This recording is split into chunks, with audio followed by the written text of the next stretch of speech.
Welcome, everyone, to Week 5 of the Rutgers Football Podcast. Chris Carlin, alongside Eric LeGrand. We're brought to you, as always, by our friends at RWJ Barnabas Health, the official healthcare provider of Rutgers Athletics. Scarlet Knights coming off that disappointing loss the other day to Illinois. When you look back at that game, what did you take out of it on both sides, the positive and the negative? We'll start off with the negative and I'll finish off with the positive. It was a heartbreaker for the team. Losing on the last second field goal is never easy, and then having to bounce back right away and just get focused on now Michigan. But that game, they just allowed too many rushing yards. Let's just call a spade a spade. Isaiah Williams wasn't able to really be effective in the passing game, but they were able to find a way to get their two running backs involved in him in the running game. And the Scarlet Knights had problems all game long. There was times where I would see that Julius Turner would get penetration up the field, but at the second level wasn't getting over top to their gap and able to fill those holes and make the proper tackles. And that was killing them a lot. And that was opening up huge holes for them to run around. And then when you get one guy to the tackler, you got to get him on the ground. And I know Coach Schiano, after watching the film and everything, he's going to see the tackling as well. Eric, from a defensive standpoint, was that almost like facing an option team for Rutgers? Well, yeah, because you got an extra man now. When you have a quarterback running the ball, that means you have an extra man to block, which, these coaches play the numbers game all the time when it comes to gaps and trying to get guys free. Having a quarterback that's as mobile and as shifty as Williams was, is definitely kind of like playing that option, and now you have to put one man now specifically on the quarterback, which makes you now not being able to cover up some of those gaps when it comes to the running game with the running backs. And it's like trying to read your keys as much as you can, but sometimes you get caught out of position. That's what happened with the Scarlet Knight defense. All right, Eric, what about offensively for Rutgers now moving forward? The turnovers obviously hurt, but at the same time, as Coach has talked about this week, they are at a different place offensively as where they have been since they have joined the Big Ten Conference and have been pretty productive when you look at the thing as a grand scheme right now. Absolutely. You look at the game and you look at the turnovers, which are the killers, but they put up over 400 yards of offense. And I don't know the last time Rutgers, was doing that on a consistent level or even close to that. So they are doing great things, being able to run the ball, trying to be balanced in the pass and run game. The turnovers got to stop the ball as a program. It ruins momentum, just ruins, drives and things like that, being able to put on the board. But the Scarlet Knights are being able to move people up front on the offensive line. And the biggest thing is they're actually being able to protect Noah back there, because a lot of question marks were going up with the offensive line being able to hold up in the Big Ten. And right now, they are doing their job. There's a few plays here and there where there might be a few busts, but for the most part, they're doing a great job protecting. We'll talk more about that protection with Rutgers senior offensive lineman Nick Crimin in just a little bit here on the Rutgers Football Podcast. Eric, we have to single out Bo Melton again, because the numbers that he continues to put up, this is a completely different player from a year ago. We've discussed the impact that Taekwon Underwood has had on him, but when you look at Bo from a confidence standpoint, as a player, how do you see that manifesting itself right now?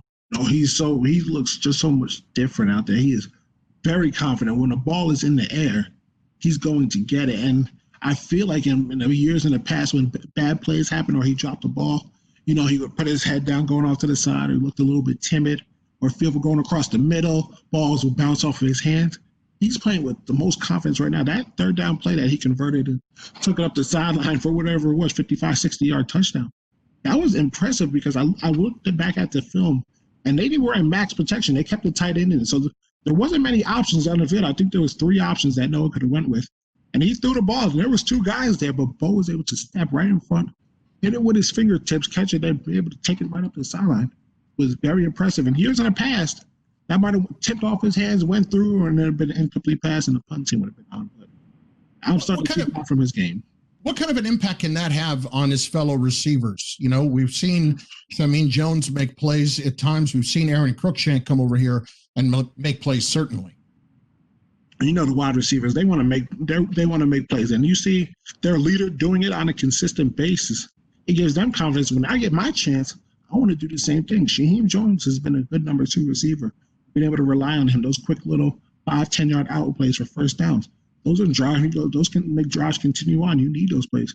And Christian, they're still trying to figure out ways to navigate him around to get him the ball in the offense because we know the speed that he has. It's now trying to put him in a position to be able to show that, whether if it's on those jet sweeps or whether if it's going to be maybe taking some shots down the field with him again.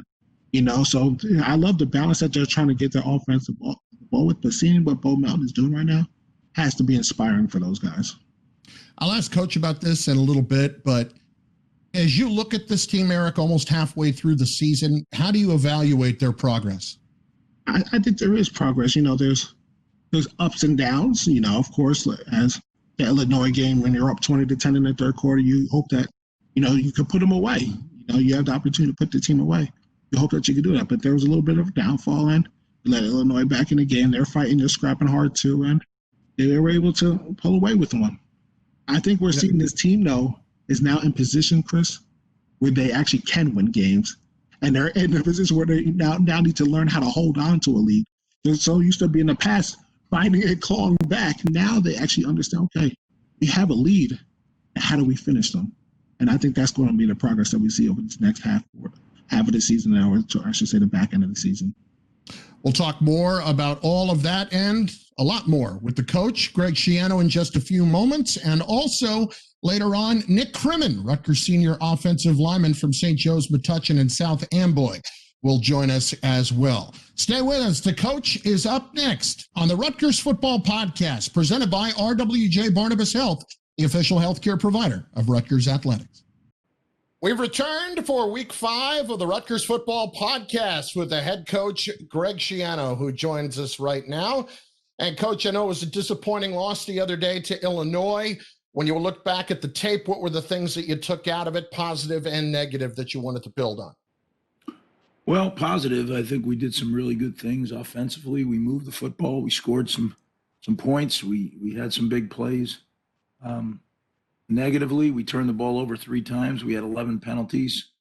8 of them were accepted. It's very hard to win when you turn the ball over and you get penalties. So, you know what? That's what we have to work on this week. And we're growing. We're getting better at a lot of things, but not enough that allowed us to win a game. We didn't play consistent enough football to win a Big Ten football game. Is that one of those teaching moments, the consistency? It's such a word that people treat as a cliche, but it's not. It's the biggest single factor in winning football games. Well, especially when you're talking about things like ball security or penalties, right? And I've told you before, I break penalties down a couple different ways. There's the selfish penalties, which you get a personal foul because you're angry and you just want to, meet your need of feeling satisfied, but you hurt the team. So there's no place in our culture for that. And I would call those guys, cultural violators, that they're not going to be around long if they continue to do that. Then there's focus penalties, jumping off sides, aligning wrong, those kind of things. And, that's what CHOP's about. CHOP's about focus. So if we can't focus, then it's going to be hard to be out on the field very long. And then the third kind is called playing the game. And when you play the game, you're going to have penalties, right? When you're playing on the edge and you're trying to be physical and you're trying to, run and hit as hard as we are, there's going to be some late hits. There's going to be, every once in a while, you're going to hold on to a guy a little bit too long, those kind of things. I can live with that. What I can't live with are the selfish ones or the lack of focus penalties. Those, there's no place for them. Coach, with the freshmen that are continuing to get more time, we talked about this last week, and, we saw it, the impact. Brian Felter, a guy starting on the offensive line at right guard. Aaron Lewis getting a lot of time on the defensive line. Evaluate these guys for me for really getting their first extended action. They both go in there. The reason you can play as a freshman generally is either you're a freak athlete, which – that happens. Those guys are good athletes, but I wouldn't call them freaks. Or you're really tough. And those 2 guys are tough guys. They play tough. They give great effort, and that's what allows a young guy to play. Their future is very bright. When Coach Butler gets a hold of them for an entire offseason and they get another 2 or 3 installs under their belt where they really understand what they're doing, they know their assignments now, but they don't understand them totally yet. It's going to be neat to see them develop when they understand them. Because when you understand your assignment, it's different than memorizing it. And when you understand it, you can fix problems without coming over the sideline first. And that's the goal, right? Is that you work at something long enough that you can figure it out on your own out there on the field. And when you have a really good football team, they're constantly figuring stuff out. It kind of brought me back to thinking about Eric in 2008. And you brought him in, he played right away. And not only did he play, but he played 3 different positions. So what categories did he fit in there as a freshman to be able to do all of that early in the season? I know it kind of ties into the past, but it's something that I was thinking about as we see more younger guys get time to play. Well, Eric played with such an incredible motor, so he would just give such great effort that it made up for lack of experience. Plus, Eric was a 200 and, unfortunately, he lost a lot of weight, and then we told him, you're not playing linebacker, so then he gained it back. But he loves to tell that story. But he gave such great effort when he was young. I mean, he did his whole career, but when he was young, that's what allowed him to play.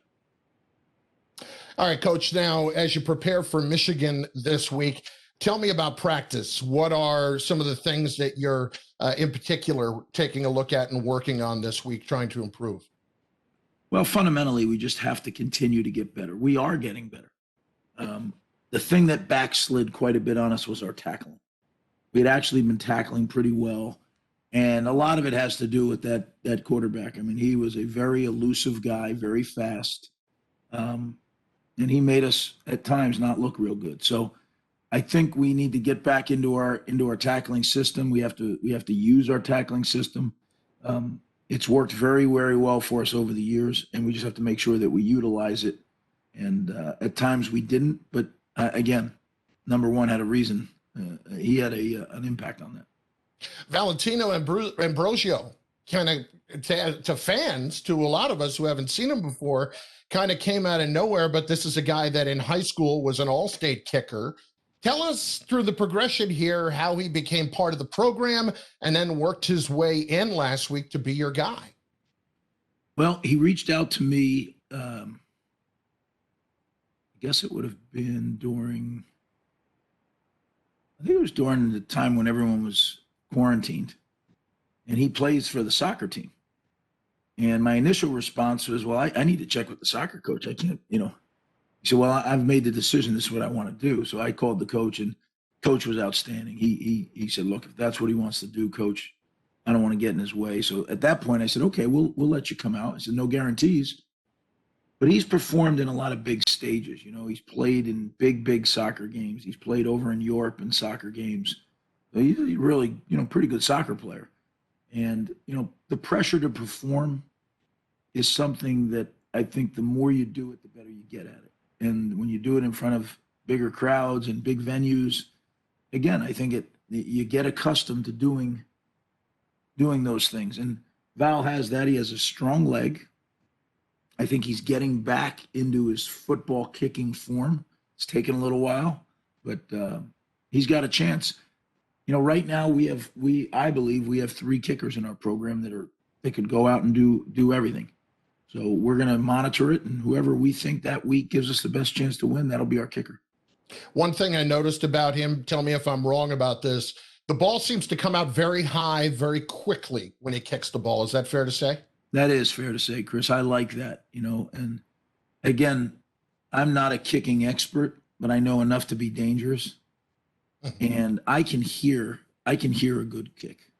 I don't have to see it, just the way it sounds. And I tell our kickers, I really don't give 2 hoots. You know what? If you just make great contact over and over again, most of the time it's going to go between those yellow sticks. Not every time, but most of the time.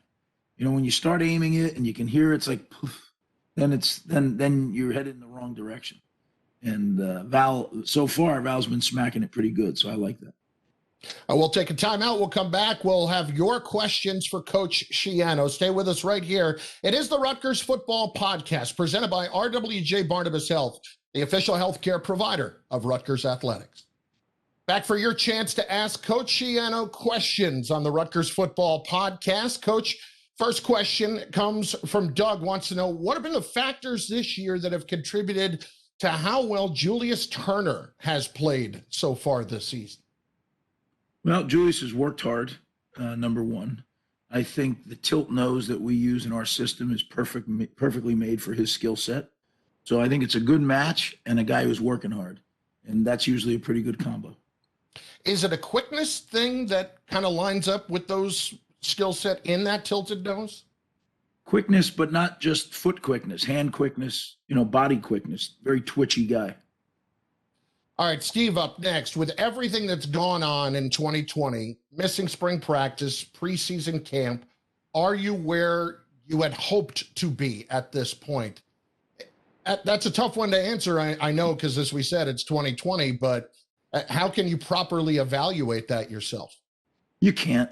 I mean, I've never coached a year in all my existence where you didn't have a training camp, right? So, I don't know how you evaluate that, because training camp is a special time for a team. I think it's where your team makes its biggest improvements, because all you're focused on is football. There's no school, there's no class, there's no girlfriends, there's no families.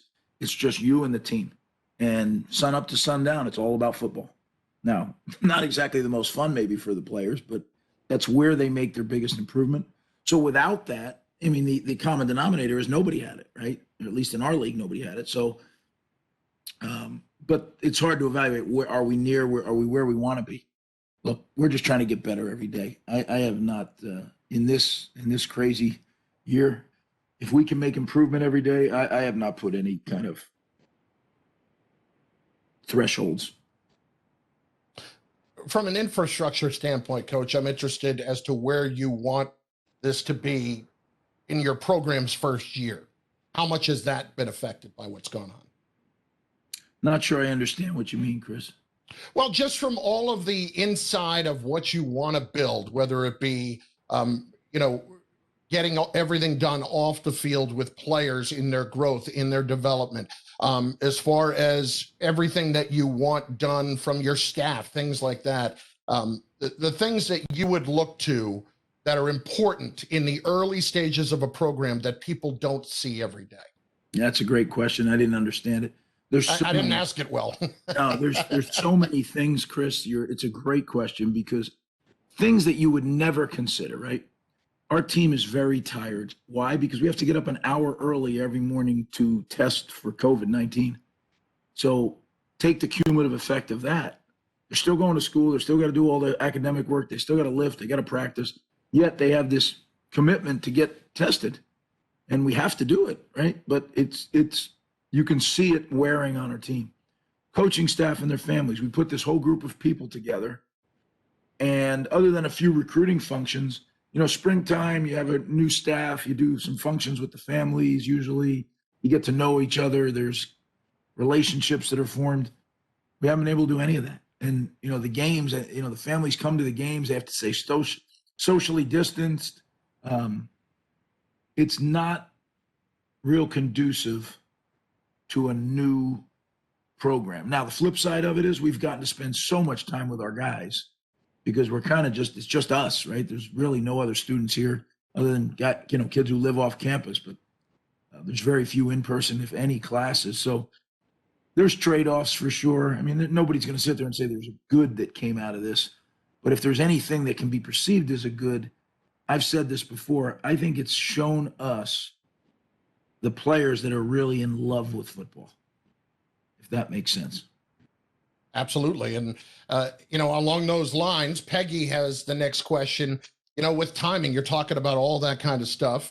It has to do with game times. And we talked a little bit about this with the noon kick a couple of weeks ago. But, Coach, you have had games at noon, 3:30, 7:30. The Purdue game now in a couple of weeks on the road is going to be at 4 o'clock. From a team standpoint and preparation, do you personally have a preference?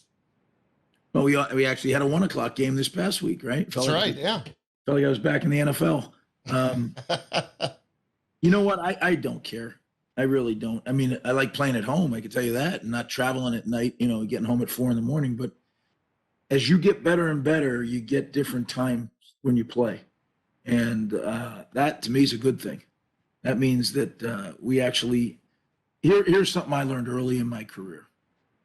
back in the day before there was all these TV stations and all these places, venues that you could go on TV and play, we had that Michigan State game in 2004.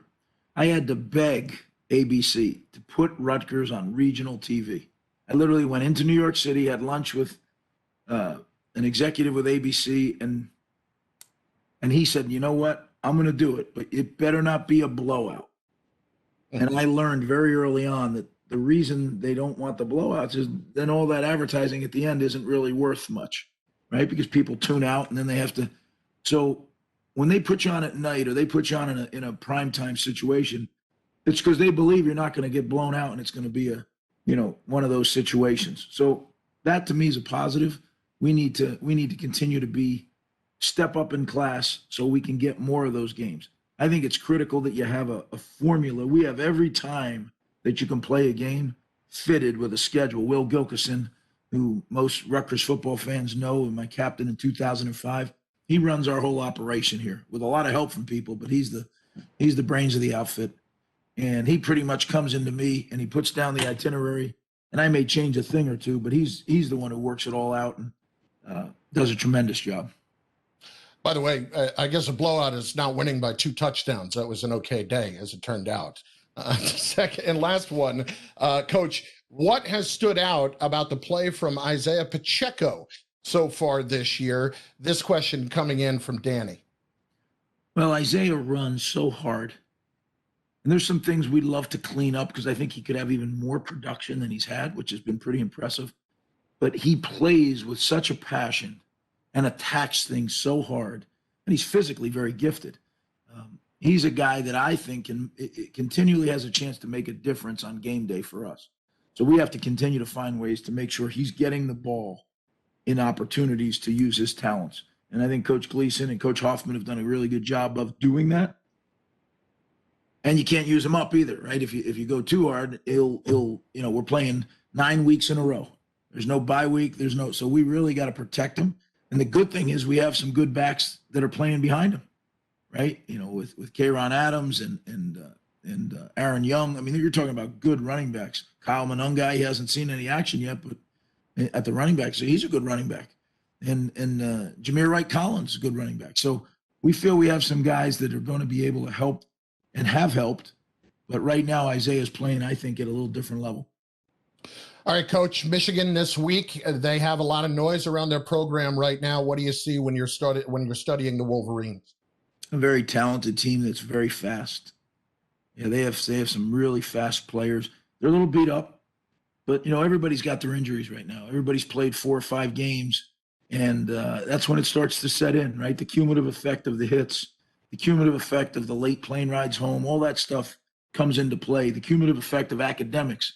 The one thing you can never lose sight of, is that the academics in the Big Ten Conference is different, right? You're talking about elite institutions academically, and our players all have to go and succeed in the classroom.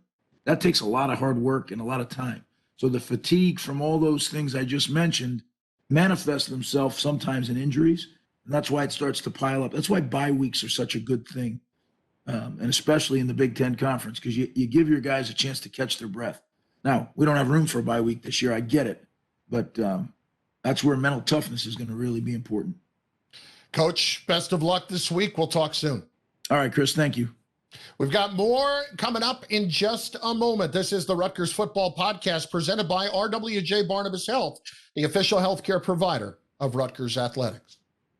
The Rutgers Football Podcast returns with this week's guest. It's offensive lineman Nick Crimin, who joins us in today's interview with Nick, brought to you by RWJ Barnabas Health, the official healthcare provider of Rutgers Athletics and New Jersey's most comprehensive health system. To learn more, visit rwjbh.org. Let's be healthy together. Nick, welcome in, and it's been an adjustment for you this year. You've moved over to center. How has it been for you to transition from starting all 12 games at guard last year to now handling the football on every down? That's an awesome question. First, I'd like to say, Chris, thank you for having me here, E as well. It's been awesome, not having any center experience whatsoever and kind of just getting moved inside, just whatever the coaches asked me to do. It's been a great experience. Definitely being versatile, both guard, center, and a little bit of left guard in the years past. I think being versatile is, only going to help me in the future. And, like I said, it's been awesome. And, whatever I can do to help this team out. And in the beginning of the year, a lot of people were worried about the offensive line not having an off season together. And, some new guys in there just getting some playing time. And, playing the offensive line, you got to play at one accord, one rhythm. Oh, yeah. But you guys have been playing pretty darn well so far through the season. What have you guys seen, I guess, not having the off season, but being able to find a way to be on point and being able to protect the quarterback and able to run the ball? That's an awesome question. I think a lot of guys, me included, we all bought into the culture. FTC is, what you were raised on here too as well, but kind of just working together, whether it's a solo block, a double team, getting feedback from all the coaches, we're taking that energy and kind of transitioning that to the field. And, we're only getting better as the season goes on. And, I'm really proud of the way the guys been playing. Me being an older guy, I got to step up and kind of lead the younger guys. And, I'm real excited for the future for them and, the whatever games we have left this year as well. Nick, tell me about that a little bit, in that you're going through the coaching change and how Coach Schiano has helped in terms of the environment, in terms of the culture, and also just the idea that when you have a new coach come in, he has stressed that everybody's our guys. You hear so much about coaches coming in and, they want to recruit their guys, but he has really taken ownership of this entire group and is one of the most important pieces of this offensive line. Tell me how that has kind of developed this year and how you've built an equity with him back and forth. Obviously getting a new coach is tough. Me being here, I've had a bunch of different O-line coaches, offensive coordinators, even head coaches. It's great to have him as a coach. You can talk to him about whatever, but, at the same time, it's all business, and he truly does care about all his players. And, I can see that. The other O-line guys, receivers, QBs, D linemen, we all see that. So we have a great relationship. If I ever need something, whether it's football or, outside of football, he's always there no matter what. I think a lot of guys have bought into the culture, like I said before, and, I'm excited to see what he does here in the future. And I don't know if you know this, Nick, but one of my best friends is Scott Vallone. Yep. That's my guy right there. What's it like playing with him now? I know was a defensive lineman, but him on the offensive side, what's it like being coached up by Coach Andy, as you guys call him, Coach Oric, and Coach Scott Vallone? It's been great. These past few games have been awesome. Coach Vallone being a D-line guy, like you said, played with you and everything. I think he's still trying to learn as he goes along, but he's been doing one hell of a job. Each and every day he's picking up on something, whether it's, getting a good read on, our opponent's defense, helping us technique-wise at practice, one-on-ones, drills, you name it. But both Coach Vallone and Coach Oric are doing an awesome job. And, for my last year, I couldn't be any happier having them two as my coaches. Nick, tell us about growing up in New Jersey and in South Amboy, when you fell in love with football, your whole growing up experience. Is it related to sports? That's actually funny you mentioned playing football. When I was younger, I was always overweight. I wouldn't be able to play Pop Warner. So actually my first snap was my sophomore year in high school. That's the first time I ever played football. So I played baseball, basketball growing up. I went to St. Joseph Metuchen. I played Colonia, where he's from. So that was always a good matchup. I just, ever since that first play, my sophomore year, I just fell in love with the game. Tried to perfect my craft each and every day. And, as I got older, it's something that, I'll never regret taking up, Absolutely. And then I asked this to a lot of the guys, and since you're an older guy, you've been around. I got to know, where's your go-to spot when it comes to food? I need to know where the O-lineman spots are. We asked the DBs, we asked the linebackers and stuff, but where are the O-linemen? This is the legit answer right here. This is what we're going to find out. As far as Rutgers or just in general? No, Rutgers. At Rutgers on campus. On campus, I'm a big are you hungry kind of guy. Yes, the grease trucks, baby. Hey, you can't go wrong with one of their sandwiches. That's good to hear, because a lot of people say diesel induced. Don't get me wrong. Burger's phenomenal. I had a great time, but That's what I needed. I needed an "Are you hungry" in there because I love me a fat sandwich. I'm not gonna absolutely. That's my guilty pleasure. I love me a fat sandwich. Especially that number 52, the fatty. You know what I'm saying? You see that? Nick, just your senior year and as different as it's been, have you been able to kind of take it in and really enjoy this opportunity this year? That's when it first started, COVID hit, what are we going to do? What's happening with the season? I was in a different mindset. Like, I'm not sure if we're going to play this year. Are we going to have a season? And, is my senior year going to be like a lot of people that, are graduating high school at the time? Is it just going to get canceled? So that was kind of the mindset. But, they did end up canceling the season. So I was, pretty upset and disappointed at that, but we got news that we were going to be playing. So we started practicing and, that spirit off my shoulder just got lifted. I was pumped, ready to go. As well as the other guys too. So just being able to have that senior year was super important to me and my family and, the whole Rutgers nation. And what's it been like as a leader of this team, trying to make these, as you try to go through your own trials and tribulations of coming to having to deal with the COVID-19 virus and now having to be a leader and help these young guys go through this and help them stay motivated. And then when you do get that news that you get to play again, what was that like to be a leader for the younger guys? It was tough. Everything was so spread out and so spaced out. It was kind of hard to really connect and, kind of get through to someone. But, like you said, being an older guy, it's my job to keep that energy, stay positive and have that mindset that, this is what we're going to do. This is how we're going to do it. And just keep chopping, baby. You know what I'm saying? Mm-hmm. Well, Nick, listen, we appreciate the time. Continue to enjoy this season and best of luck this week against Michigan. Thank you guys so much. Absolutely. Nick Crimin, Rutgers center, with us here on the Rutgers Football Podcast. We'll have more in a moment. Don't forget, we are brought to you by, as always, our friends at RWJ Barnabas Health, the official healthcare provider of Rutgers Athletics. Rutgers squaring off against Michigan on Saturday night, 7:30 kick at SHI Stadium. And Eric and I now turn to preview the matchup with the Wolverines. And look, Michigan has been a team this year that has been under fire. Their head coach has certainly been under fire, Jim Harbaugh. There's a certain level of expectation in Ann Arbor, and so far this season they have not met that, Eric. So take me into the players' mentality. First of all, if you're Rutgers, it's a great opportunity to go up against a team that's struggling, but at the same time, when a team is struggling, sometimes they can be a cornered animal. And that's what you have to prepare for. I'm glad you used that analogy, a cornered animal, because right now, all hell is breaking loose over there in Ann Arbor. But that means that they could come out with their backs against the wall type of attitude, and they're going to be fighting for their head coach over there. The guy who recruited them, the guy who's been coaching them up, they want to win for him. And they may look at this as an opportunity to go get one on the road versus another Big Ten opponent. And they're going to come out fiery, and they're going to be coming out with a chip on their shoulder, I believe. So Rutgers has to be prepared for that. And they have to go in, but this is an opportunity, as you mentioned, for the Scarlet Knights also to get one versus a team that's going through what they're going through right now.